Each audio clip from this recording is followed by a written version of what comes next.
ரிஷபராசிக்காரர்களுக்கு நல்ல மாற்றங்கள் இப்போது கண்டிப்பாக உண்டு.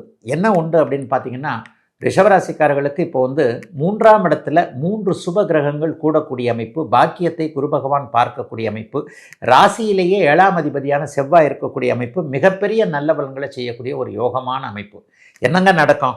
கணவன் மனைவி உறவுகள் ரொம்ப சிறப்பாக இருக்கும். எல்லா நிலைமைகள்லையும் கணவன் மனைவி உறவு ஒரு எல்லா அமைப்புகளையும் இது வரைக்குமே இருந்த நிலையில் கொஞ்சம் சண்டை போட்டுட்டு பிரிஞ்சிடலான் இருக்கிறவங்க, காதலன் காதலி உறவுகள் நன்றாக இருக்கக்கூடிய அமைப்புகள், எல்லா அமைப்புகள்லேயும் ஒரு நண்பர்கள் கொஞ்சம் ஒரு மாதிரியாக கருத்து வேற்றுமைகளில் இருந்த அத்தனை சூழல்களும் இப்போது அப்படியே நல்ல விதமாக மாறக்கூடிய தன்மைகள் ரிஷபராசிக்காரர்களுக்கு இப்போது உண்டுங்க.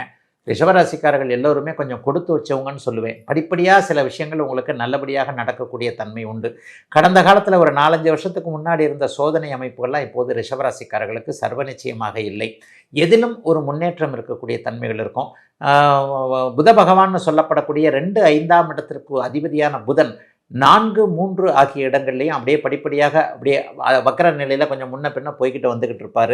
ராசி ஓரளவிற்கு நன்றாகவே இருக்கிறது. 11ஆம் இடத்தில் ஒரு பாதுகாப்பு கவசம் போல் இருக்கக்கூடிய சனி பகவான், உங்களுடைய யோகாதிபதியான சனி பகவான் பெரிய அளவில் உங்களுக்கு நன்மையை கொடுக்கக்கூடிய அமைப்பில் இருப்பதால் எதிலும் ஒரு உற்சாகம் நிறைந்த நல்ல மாதமாகவே இந்த மாதம் இருக்கும். இளைஞர்கள் அனைவருக்குமே வாழ்க்கை துணை யார் என்பதை தெளிவுபடுத்தக்கூடிய அமைப்புகள் இந்த மாதத்திலேயே உண்டு. ஒரு 20-25 வயசுக்குள்ளே இருக்கக்கூடியவர்களுக்கு காதல் வரக்கூடிய நேர்மையான முறையில் மற்றவர்களிடம் ப்ரொப்போசலை செஞ்சு அதன் மூலமாக உங்களுக்கு ஒரு வாழ்க்கை துணை அமையக்கூடிய, ஏன் இவரை கல்யாணம் பண்ணிக்கக்கூடாது, நட்பு காதலாக மாறக்கூடிய மாதமாக இந்த மாதம் அமையும்.